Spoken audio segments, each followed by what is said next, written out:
Hello दोस्तों, तो आज हम शुरू करने जा रहे हैं एनपीओ मतलब कि not for profit organisation chapter की हमारी थर्ड वीडियो। इससे पहले हम एनपीओ के बारे में इंट्रोडक्शन दे चुके हैं, उसके बाद हम रिसीट एंड पेमेंट अकाउंट के बारे में बात कर चुके हैं, एनपीओ में कौन कौन से फाइनल अकाउंट्स बनते हैं उनके बारे में बात कर चुके हैं। अब हम यहां पे फंड बेस अकाउंटिंग, हमारा नेक्स्ट टॉपिक क्या है, फंड बेस अकाउंटिंग के बारे में बात करेंगे।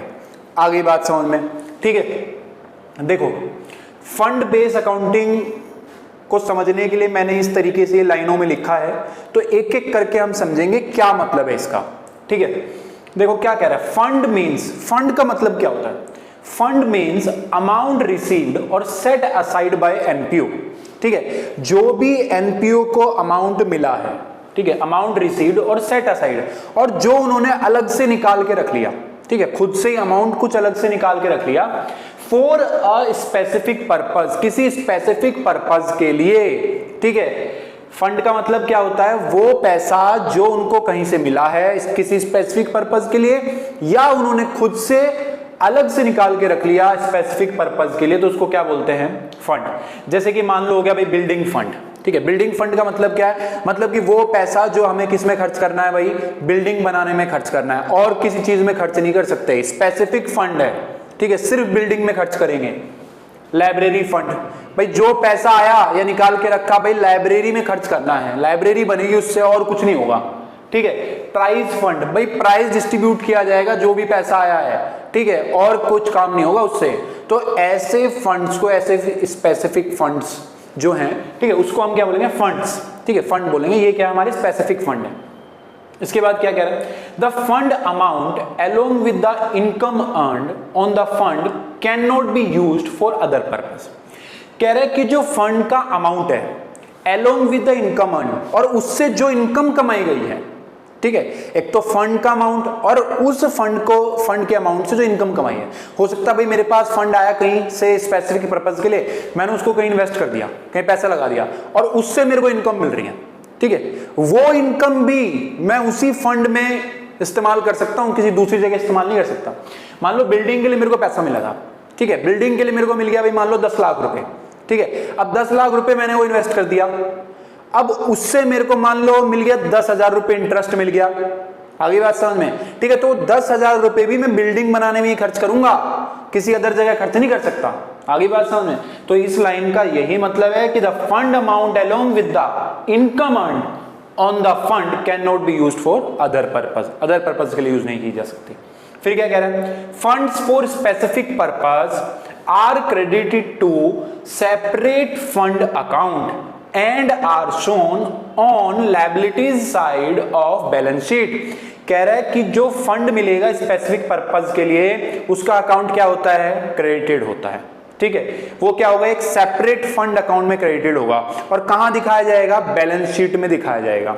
आगे बात समझ में, देखो कैसे दिखाएंगे, ध्यान से समझ लो। जैसे कि मान लो मैंने भाई ये बैलेंस शीट बना दी, ये हो गई मेरी बैलेंस शीट, ठीक है। ये साइड कौन सी होती है, लायबिलिटीज, ये कौन सी होती है हमारी, एसेट्स।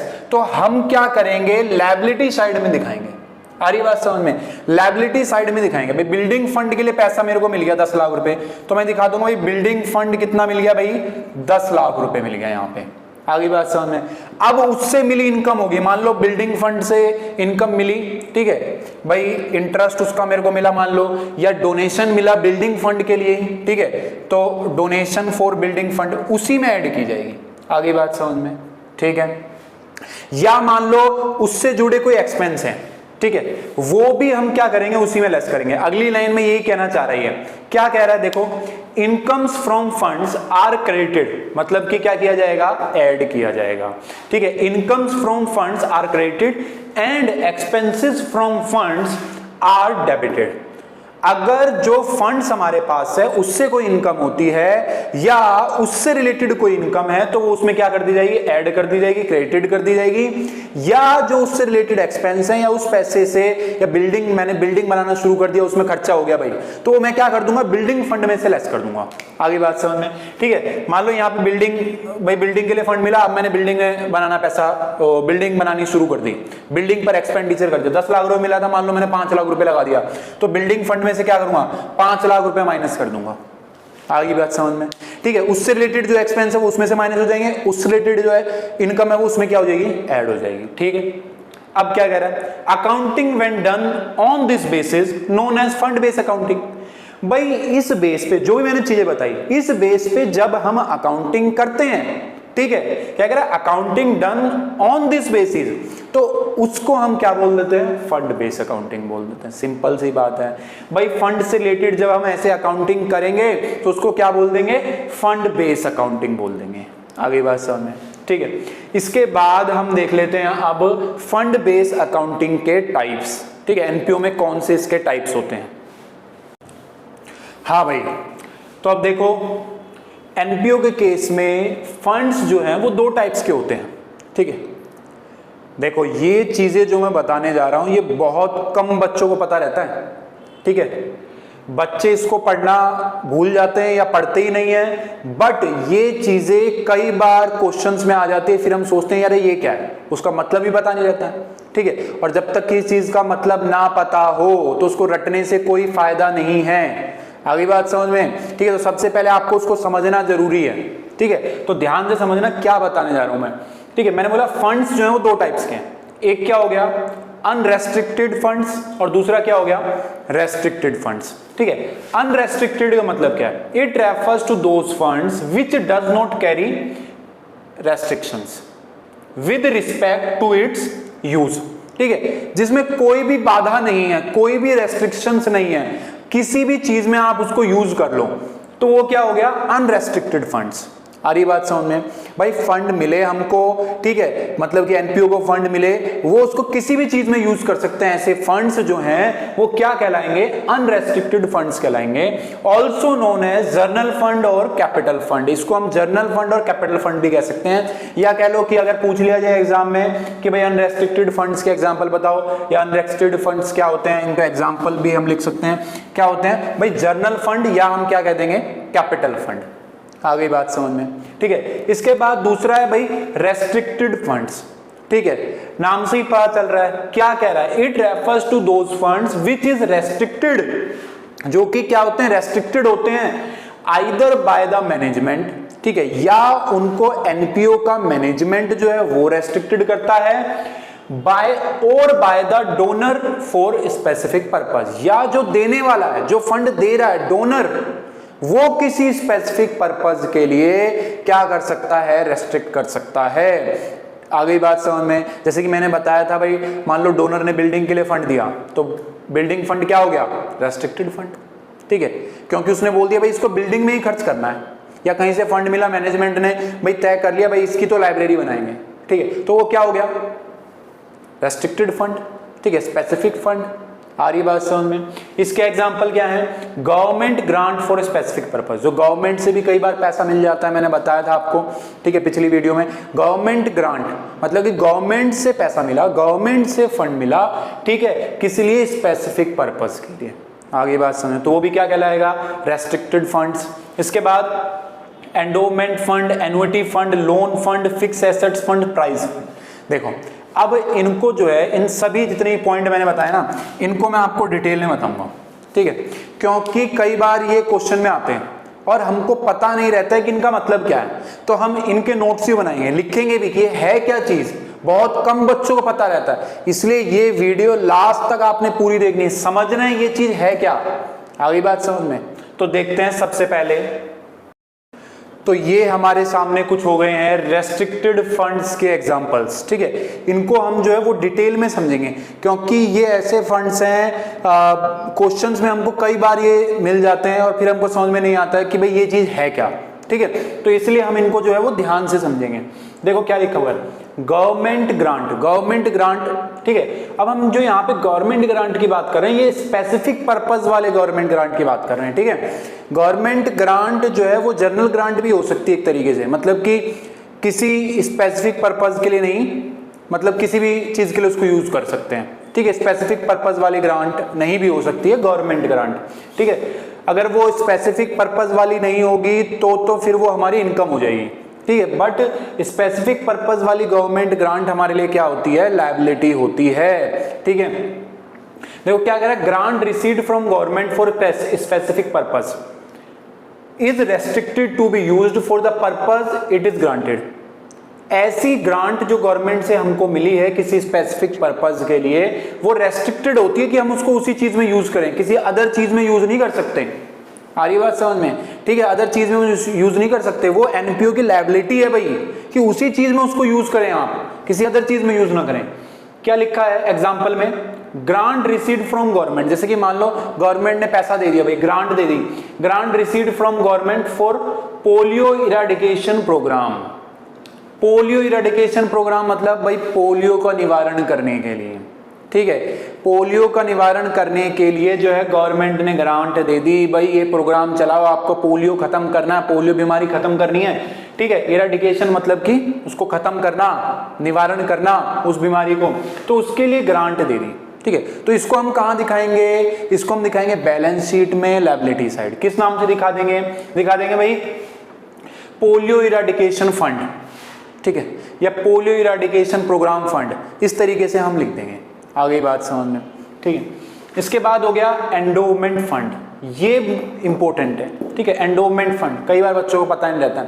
देखो इसका मतलब अलग अलग जगह जो है, अलग अलग सब्जेक्ट्स में अलग अलग भी हो सकता है थोड़ा बहुत, बट यहाँ पे एनपीओ के अंदर आपके सिलेबस में एंडोमेंट फंड का मतलब क्या है, देखो क्या कह रहा है, it is a fund usually of a NPO, ठीक है, फॉर एनपीओ के लिए, अराइजिंग फ्रॉम गिफ्ट, जो कि कैसे अराइज होता है, गिफ्ट से अराइज होता है, and the income of which is used to a specific purpose. देखो सिंपल सी बात है, मान लो भाई किसी कोई डोनर है, किसी बंदे ने ऑर्गेनाइजेशन को जो है पैसा दे दिया, कुछ पैसा दे दिया, ठीक है, या मान लो कोई एसेट दे दी, बोल रखा है भाई ये जो मैंने आपको जो भी ये गिफ्ट दिया है, जो भी पैसा दिया है ना, ठीक है, ये एसेट जो भी दी है, आप इसको स्पेसिफिक पर्पस के लिए खर्च नहीं कर सकते, इससे जो इनकम जनरेट होगी उसको आप खर्च कर सकते हैं।